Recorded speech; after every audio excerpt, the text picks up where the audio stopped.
Salutacions a tots.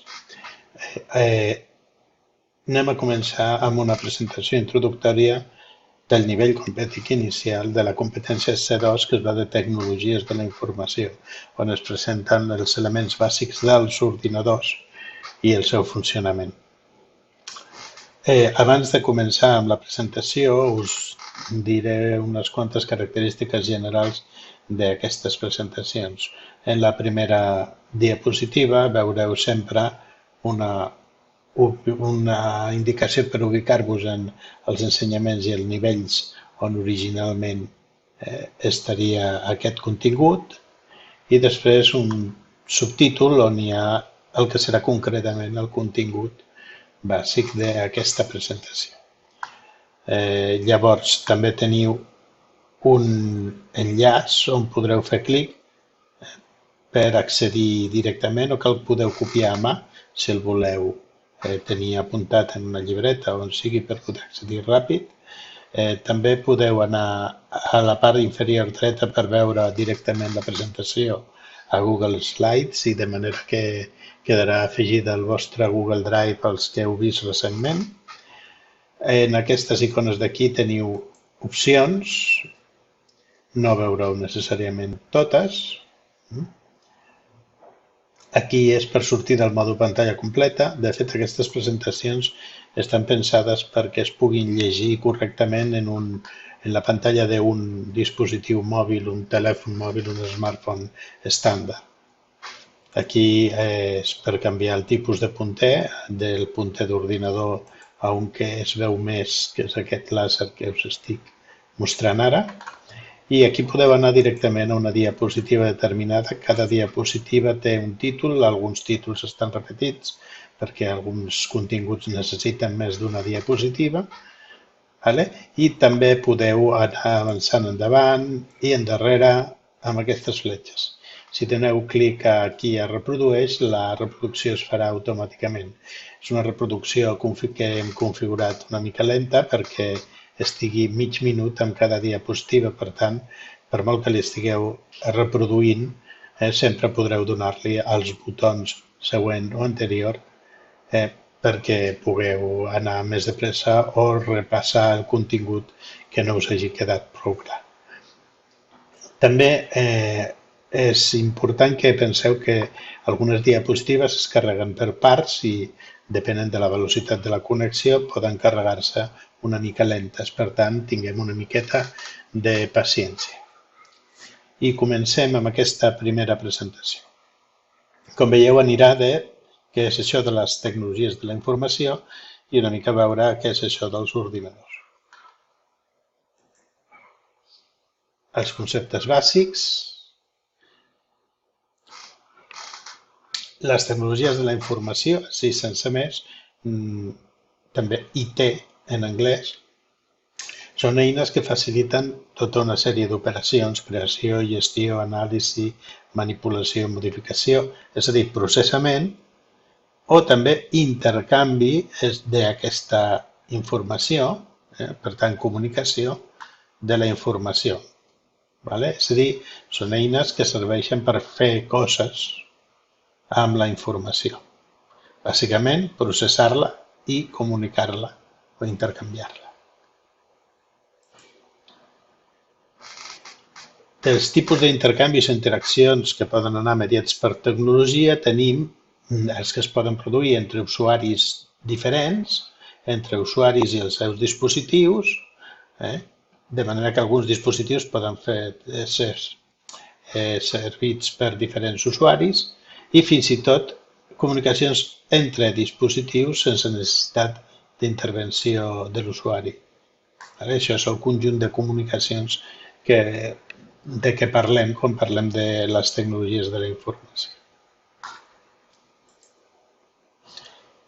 Llavors, depenent d'on posem l'atenció o el focus, tenim diferents cicles i diferents aproximacions. Si ens enfoquem, com estàvem fent, en el processament i en la comunicació, en diem tecnologies de la informació i la comunicació. En canvi, si ens posem en allò per què fem servir aquestes tecnologies, Un dels exemples podria ser quan els fem servir per l'aprenentatge i el coneixement. Llavors en diem TAC. Per tant, quan parlem TIC, parlem més aviat de la pròpia tecnologia, i quan parlem de TAC, parlem d'unes determinades aplicacions d'aquestes tecnologies.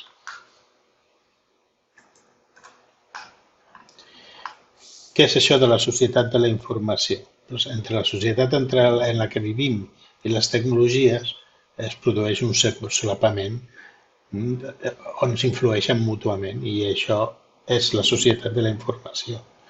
És a dir, és com fem servir aquestes tecnologies de la informació en la nostra vida social. Per exemple, quan fem servir caixers automàtics o dispensadors automàtics intel·ligents, quan fem servir serveis en línia, que estan a internet, o altres serveis que poden estar basats en tecnologies de la informació i la comunicació, com molts dels serveis que fem servir en el mòbil.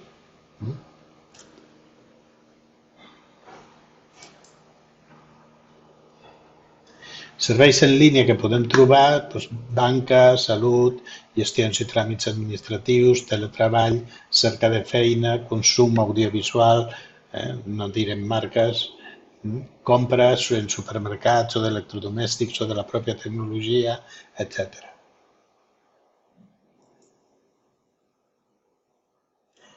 Altres serveis que estan basats en TICs i que podem detallar una miqueta doncs són això, els mapes que veiem en el mòbil, moltes vegades, no necessàriament en el mòbil, també en els navegadors GPS, però molt que el mòbil també pot fer de navegador GPS, o domòtica, telelectura de comptadors, electrodomèstics intel·ligents, o els que ara estan bastant de moda, els assistents personals amb veu, que són aquells aparatets que posem a la tauleta de centre del menjador i pel matí diem bon dia, com va?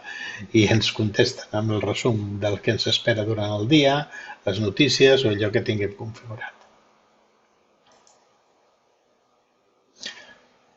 Conceptes de maquinari i programari i d'ordinadors i perifèrics.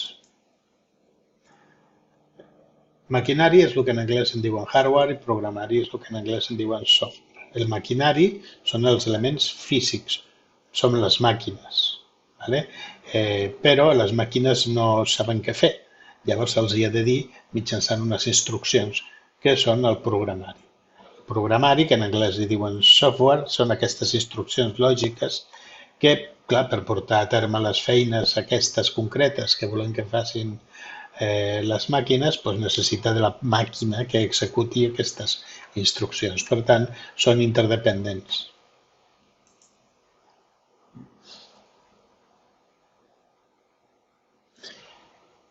Com dèiem, són interdependents, es necessiten mútuament. El maquinari d'ordinador és genèric, pot fer molt diferents tasques i el programari és el que fa servir aquestes capacitats del maquinari per la consecució de les tasques que vulguem fer. El programari està més enfocat a tasques determinades. De vegades fa servir un programari que es fa servir per una cosa, intentar fer-lo servir per una altra pot portar dificultats a l'hora de portar a bon terme el que es vulgui fer. Llavors, un ordinador és una màquina que manipula dades seguint unes instruccions. L'ordinador que més fàcilment sabem identificar és l'ordinador personal i els seus perifèrics. Els perifèrics són aparells, és a dir, maquinari complementari per fer algunes tasques que la màquina principal, el PC, no podria fer sol. Per poder relacionar-se amb els perifèrics fan falta una part de programari que es diu controladors o drivers en anglès. Aquí tenim un ordinador típic, que podria ser el que teniu a l'escriptori a l'aula d'informàtica. Hi ha quatre parts fonamentals, que són la CPU, unitat central, que en diuen, el monitor, el teclat i un dispositiu de punter, que normalment és un ratolí.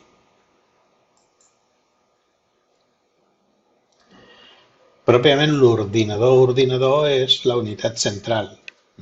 que és aquesta d'aquí. És una mena de caixa que té algunes llums i algunes connexions per connectar perifèrics.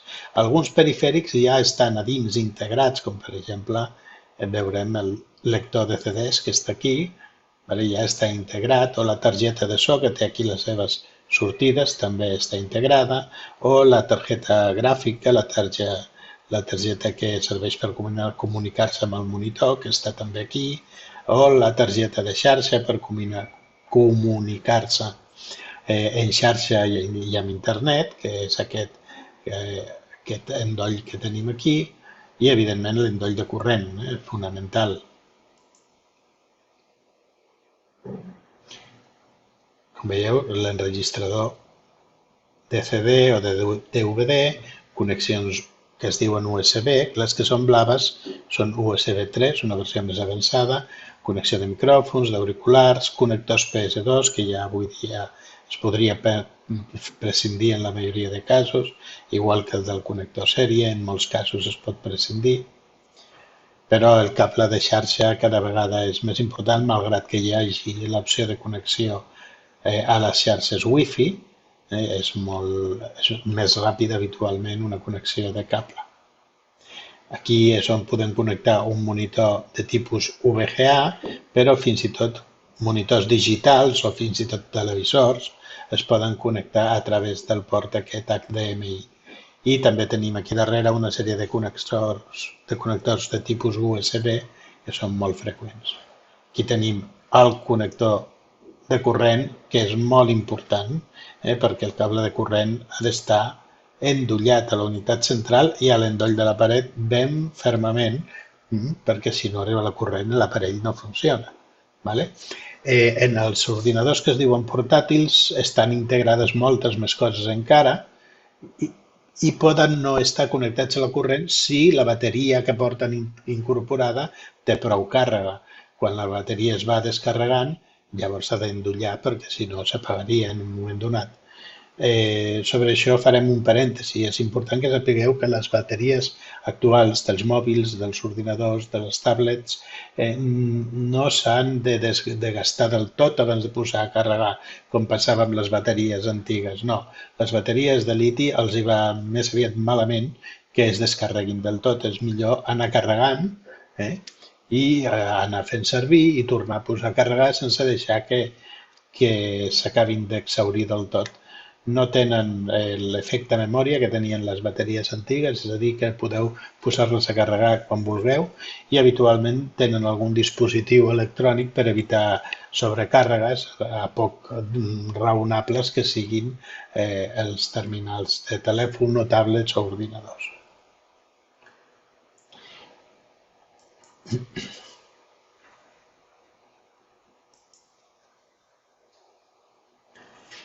Veiem la unitat central. Dins de la unitat central, que habitualment li diem CPU, hi ha realment la CPU, que està normalment a sota d'aquest ventilador gruixut d'aquí, però també hi ha altra circuiteria que és necessària perquè pugui funcionar aquesta CPU.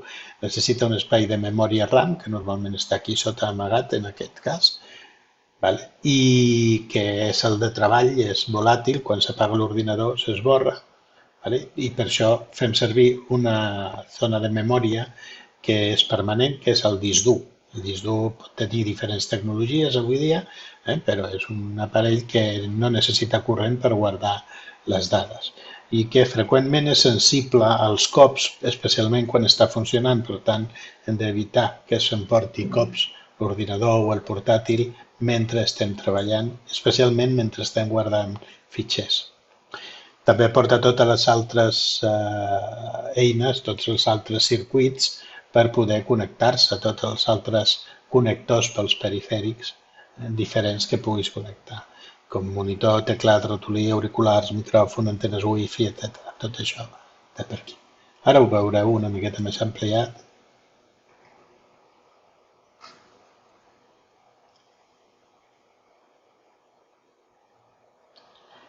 L'enregistrador de CD-DVD ja hem vist que estava incorporat, pot tenir lectors de targeta de fotografies o de DNI electrònic fins i tot, i antenes Wi-Fi incorporades també, Veieu, la CPU està aquí, la RAM aquí sota, aquí tenim el disc dur, la font d'alimentació, les connexions per perifèrics.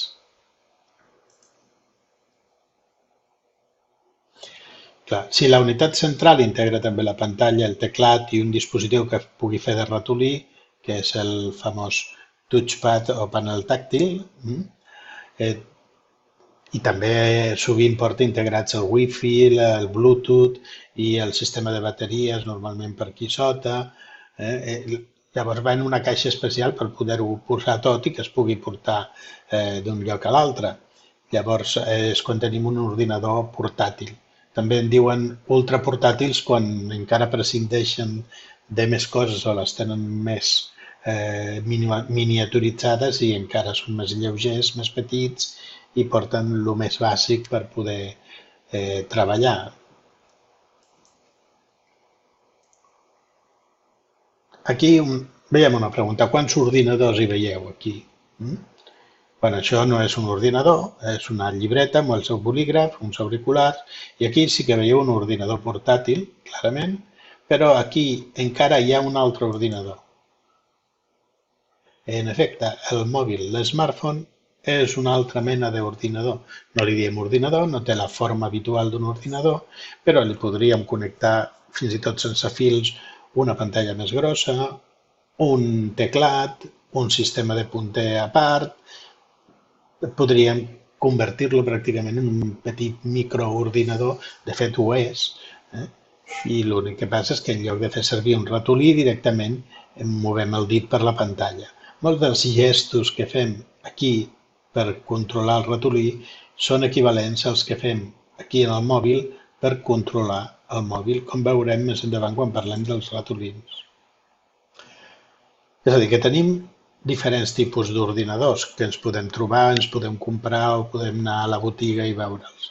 Algunes característiques que podem destacar, aquest és el PC de sobre taula normal, ja heu vist que podia ser horitzontal o pot estar en vertical.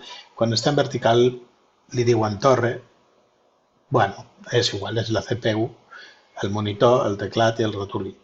Després tenim aquesta variant que es diu All-in-One, que el monitor, la CPU està dins d'aquesta estructura del monitor en algun lloc, pot estar aquí a la base, enganxada per darrere, és a dir, que està tot allà integrat i l'únic que no està integrat allà mateix és el teclat i el ratolí que van a part. Molts d'aquests all-in-one, molts, no tots, però molts, la pantalla aquesta és tàctil, és a dir, podem tocar igual que si fos un mòbil o una tablet. Després tenim els portàtils i ultraportàtils, que són iguals que els portàtils però més primets, més lleugers i a vegades amb una pantalla més petita.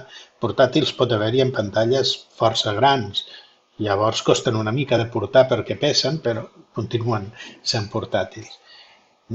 Després hi ha els netbooks. Els netbooks són un ordinador molt reduït i amb una potència reduïda, i estan pensats per poder fer tasques molt bàsiques i molt quotidianes i per moltes de les coses que fem servir normalment un ordinador poden ser suficients.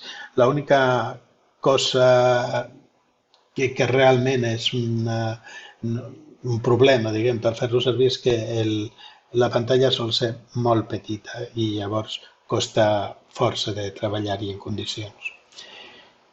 I tenim també un tipus d'ordinador una mica original, diguem-ne, i força car habitualment, que és com un portàtil però en el qual la pantalla també és tàctil. En un portàtil habitualment la pantalla no és tàctil, en un convertible la pantalla sí que és tàctil, és a dir, es pot tocar amb els dits i respon igual que una tablet, una tauleta. El que passa és que perquè es pugui manipular també com una tauleta, el sistema de CPU, diguem-ne, i teclat i ratolí es pot doblegar o plegar d'alguna manera que quedi amagat sota la pantalla i no calgui tenir-ho allà perquè accidentalment no toquem tecles o movem ratolins o fem coses que no voldríem fer. La tauleta tàctil o tablet seria això, pot connectar-se un teclat o un ratolí o altres dispositius perquè s'hi assembli més a la manipulació que tindria un ordinador, però bàsicament l'ús que es fa, que se'n fa d'una tablet, és com el d'un smartphone, però amb una capacitat de visualització més gran. La diferència de potència pot ser més o menys gran, però habitualment en un preu equivalent trobem potències semblants. L'únic que aquesta tablet, mm, en un preu equivalent a l'smartphone, el que no tindrà és la capacitat de fer trucades. Llavors, si ha de portar incorporada la capacitat de fer trucades i la seva tarja SIM i tot això, llavors sí que és força més cara que no pas l'equivalent en smartphone. Més coses que podem trobar que entrarien dins del concepte d'ordinador, doncs les Smart TV, que són aquelles teles que tenen una certa capacitat de manegar informació, o uns aparells que es diuen Smart TV Boxes, que són aquests, i que serveixen perquè una tele que no és smart, que no és intel·ligent, doncs donar-li aquest plus d'intel·ligència entre cometes. Normalment poden tenir semblances en el que seria un smartphone, només que sense les capacitats de fer trucades i una mica més potenciades les capacitats de reproduir mitjans. Però habitualment es poden connectar a internet o a la xarxa de casa, o bé per cable o bé per wifi. Un ordinador molt especialitzat en ajudar-nos amb els mapes són els navegadors de GPS. I un altre molt especialitzat en ajudar-nos a llegir llibres sense haver de tenir una gran biblioteca omplint moltes estanteries són els lectors de llibres electrònics.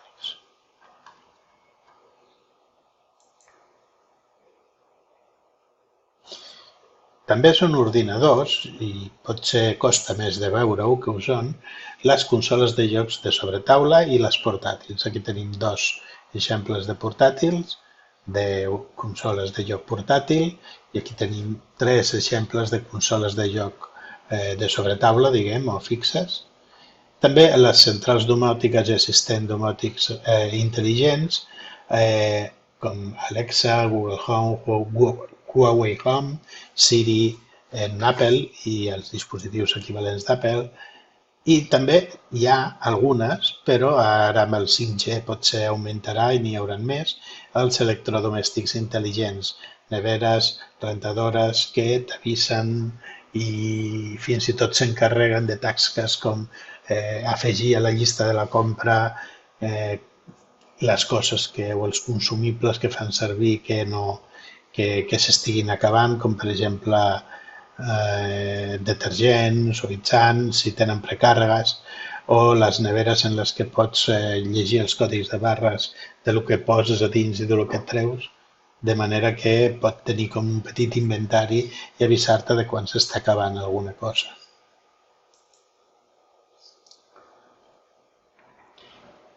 Però no són els únics ordinadors que hi ha. Aquests són els que més habitualment podem veure. Però hi ha ordinadors als que accedim contínuament, però que no estan en una casa, estan en un centre de dades o de càlcul. Són els que ens fan servir, ens donen el servei d'internet i de comunicacions, serveixen per guardar la informació que vulguem i gestionar les dades, també serveixen per proveir el que se'n diuen serveis al núvol, aquestes coses com el Google Drive o el Dropbox o tots aquests serveis que ens permeten compartir fitxers, pujar fotos, fer servir xarxes socials, etc. Doncs tots aquests s'allotgen en centres de dades i de càlcul. Aquests centres no contenen un ordinador, sinó un munt d'ordinadors, molts a vegades combinats de manera que puguin treballar junts. Una infraestructura de xarxa de comunicacions molt potent, de molt alta velocitat, i molts elements de seguretat per estar ben protegits i blindats tant enfront d'amenaces o perills físics externs, com per exemple terratrèmols, inundacions, etc., sinó també des del punt de vista lògic, és a dir, de cara que no puguin ser infectats per virus o per malware de qualsevol mena o que no puguin patir atacs de hackers que vulguin prendre control per robar dades o per fer-se amb informació que pugui ser sensible. Quan n'hi ha de molt potents en parlem de superordinadors. De superordinadors n'hi ha poquets al món, n'hi ha uns quants, però n'hi ha poquets. I tenim la sort de que a Barcelona tenim el Mare Nostrum, és el Barcelona Supercomputing Center és un dels més potents del món i encara fa poc estem ara mateix, quan jo enregistro aquest so, estem a finals de l'agost del 2019, doncs sabem que tindrem una ajuda europea per encara tenir un superordinador, el Mare Nostrum, la propera versió del mateix, que serà un dels primers del món. I per què es fan servir? Doncs per fer càlculs científics i d'estructures, visualització de dades complexes, simulacions, per medicina, per moltes coses. Arquitectura, enginyeria. Perifèrics. De perifèrics tenim bàsicament diversos tipus. Els que en diem d'entrada són els que serveixen per proporcionar les dades a l'ordinador. Per exemple, el teclat i el ratolí serveixen per entrar dades a l'ordinador. I els de sortida són els que ens permeten poder veure el resultat de la feina que ha fet l'ordinador.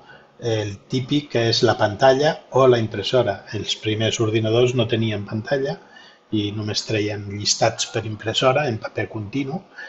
Més endavant van començar a aparèixer monitors i van començar a fer-se servir terminals amb teclats i pantalles, però d'acord, tenim classificats els que serveixen per entrar dades i els que serveixen per rebre les dades processades. Els imprescindibles per casa, diguem-ne, el monitor com a perifèric de sortida, el teclat com a perifèric d'entrada i avui dia amb totes les interfícies gràfiques és imprescindible un dispositiu apuntador d'entrada de dades, per exemple el ratolí. Teníem més perifèrics d'entrada. Per entrar imatges podem entrar-les a partir d'un escàner, d'una càmera digital o d'una webcam que els portàtils sovint tenen integrada. I per entrar sons haurem de fer servir micròfons o auriculars que portin micròfons, però el que realment és el perifèric d'entrada seria el micròfon. De sortida tenim el monitor i la impressora, com havíem dit, però també tenim sortides de so. Avui dia altaveus i auriculars són una eina imprescindible. Hi ha algunes altres eines, alguns altres perifèrics que ens permeten fer les dues coses. Per exemple, els auriculars amb micròfon són la combinació d'un perifèric de sortida, que són els auriculars, amb un d'entrada, que seria el micròfon. El micròfon no sempre és visible, a vegades és un puntet aquí a l'auricular que ja agafa el so a partir de la ressonància del nostre cap. Les impressores sovint són multifunció, és a dir, que integren impressora i escàner, llavors també són entrada i sortida. Després tenim els aparells de xarxa, en general, qualsevol aparell que es faci servir per muntar una xarxa de comunicacions o per accedir a internet, ha de permetre sortir les dades cap a internet o cap a la xarxa i ha de permetre també que entrin a l'ordinador des de la xarxa. Per tant, aquest també és d'entrada i sortida. I els dispositius d'emmagatzematge com els discs durs externs o les memòries USB també són de sortida quan guardem coses o d'entrada quan carreguem i obrim un arxiu.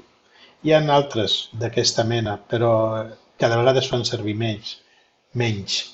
Els CDs, els DVDs, els discos flexibles ja estan absolutament desfasats, ja no en trobaríeu en una botiga, diguem-ne, i tots aquests dispositius ja estan o obsolets o pràcticament.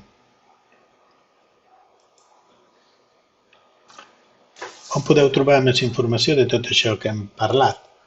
Pues, tenim un dossier imprimible que en Competic 1 encara en el nostre centre el repartim imprès.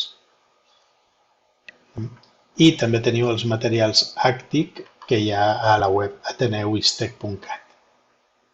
Nosaltres, aquest curs és Competic, però el Competic i l'ACTIC, com ja sabeu, tenen unes equivalències i per això podem fer servir els materials d'un i de l'altre de forma indiferent.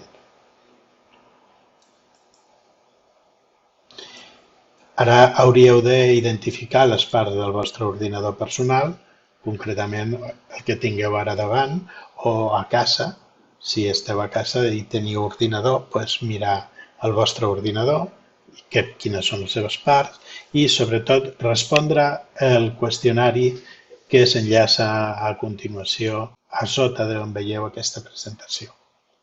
És obligatori omplir el qüestionari i superar-lo almenys amb un 70% d'encerts.